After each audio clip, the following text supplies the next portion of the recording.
อันนี้นาหมู่บ้านชนบทแห่งหนึ่งได้เพราะว่าดุนบ่ได้อัดคลิปก็บ่ได้ให้ FC หลายคนให้รับเบิ่งรับชมก็ดุนหลักก็มันค่าเวียกหลายนะทุกคนเด้อ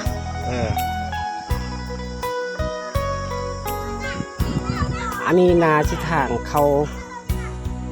าบ้านแล้วก็ทางนี้แม่นอยู่จุดนี้แม่นทางลงน้ำได้เพราะว่าหมู่บ้านแห่งหนึ่งในมือนี้กะเที่ยวชมวิธีการหมู่บ้านนี่กะคิดผู้ด้อยห่างใกล้ศอกวี่ประมาณไกลๆตัวเมืองได้ทุกคนเอาวิดีโอนี่กะเดี๋ยวติดตามนำกันกะแห่งหนึ่งได้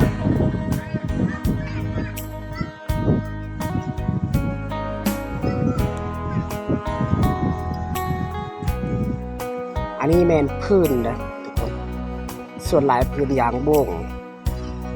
แล้วก็เขาเจ้าตากไว้ให้มันแห้งแล้วก็เกี่ยมพร้อมยามฤดูฝนได้เพราะว่าบ่ได้ออกนอกหาพื้นหาลวกอันนี้นะที่ต้นมักม่วงได้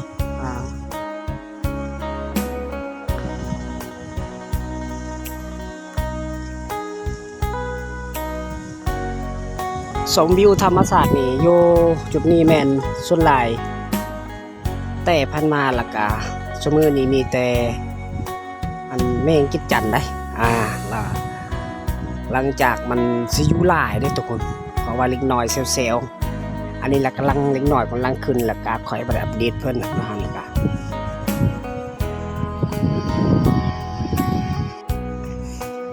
อันนี้น่ะสิทางลงน้ำได้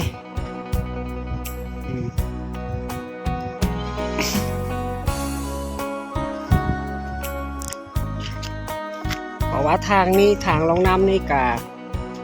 ประมาณนี้แหละเนาะทุกคนเพราะว่าส่วนลายอย่างกลางวินได้แล้วก็ตอนแรกมันสิหลายคนไปอาบน้ำแล้วก็ไปตักน้ำอยู่เดี๋ยวไปที่ติดตามและรับชมอยู่น้ำห้วยได้ทุกคน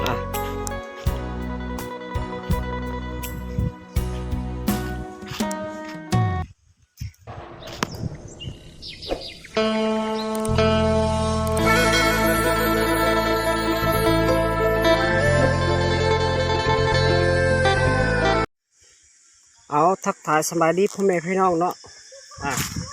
ตอนนี้ก็อยู่หมู่บ้านแห่งหนึ่งได้อยู่ขีดดอยปลาค่ะต้นไม่ได้ลงคลิปเพราะว่า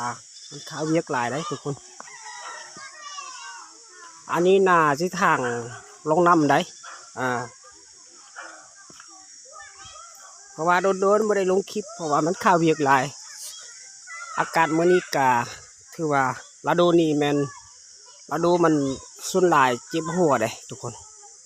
เพราะว่าเจ็บหัวเราปวดหัวไม่ได้สบายทุกคนเลยเอาสบายดีทุกคนเนาะสบายดีตามนะครับชมวิดีโอนี้กาดุนเท่านึงได้ว่าอัดคลิปลายอันนี้แมนหมู่บ้านละกาคำตอนของชนบทได้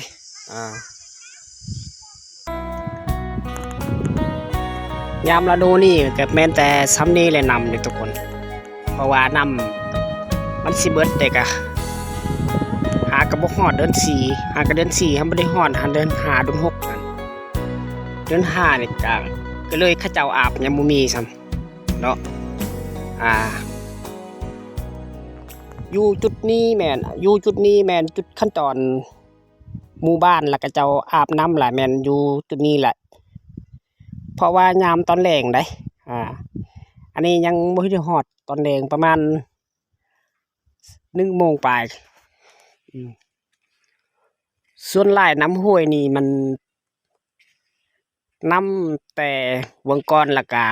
มันเสลกหลายได้เพราะว่าปลามันมีหลายทุกคน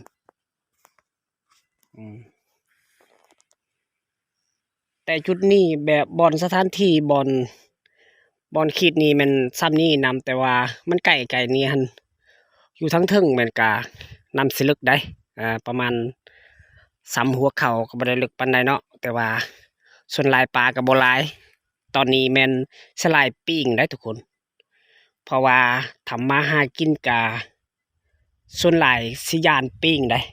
มันสิกัดได้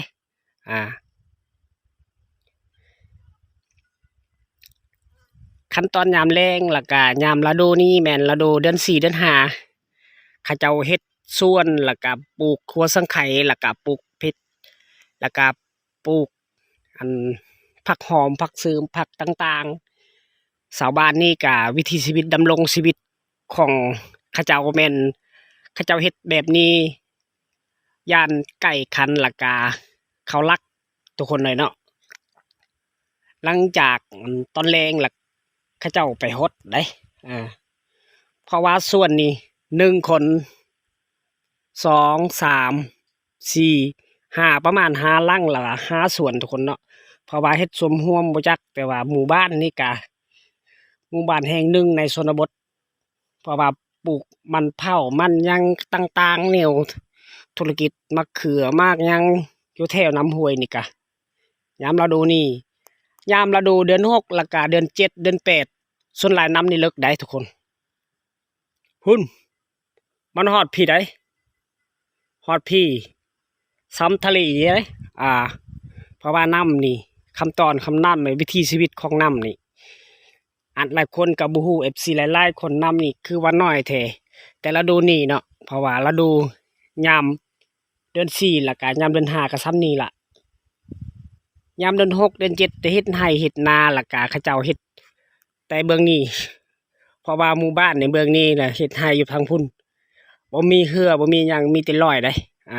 เพราะว่ามันมียามฤดูเดือน6เดือน7แล้วเขาเจ้าอัปเดตใหม่ให้ FC หลายๆคนผู้ติดตามนะครับชมรับเบิ่งก็อยู่สถานที่แล้วก็อยู่น้ำห้วยนี่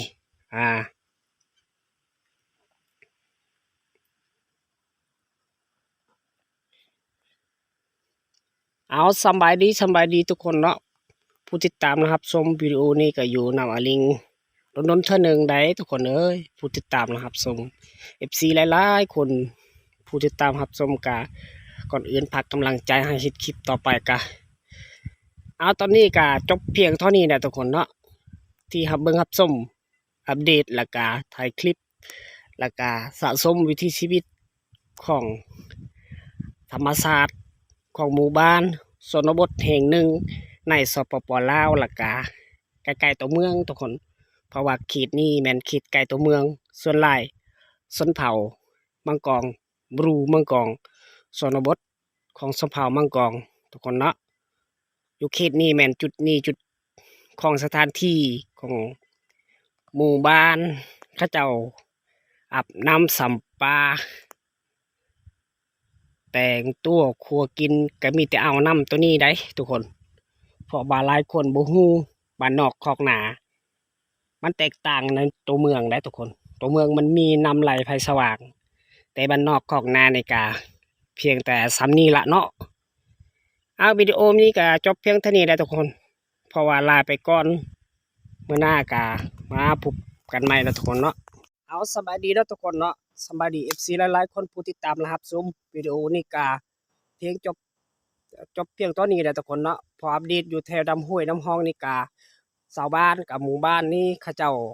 เฮ็ดสวนเฮ็ดหยังกาเพียงซ้ำนี้แหละทุกคนเอา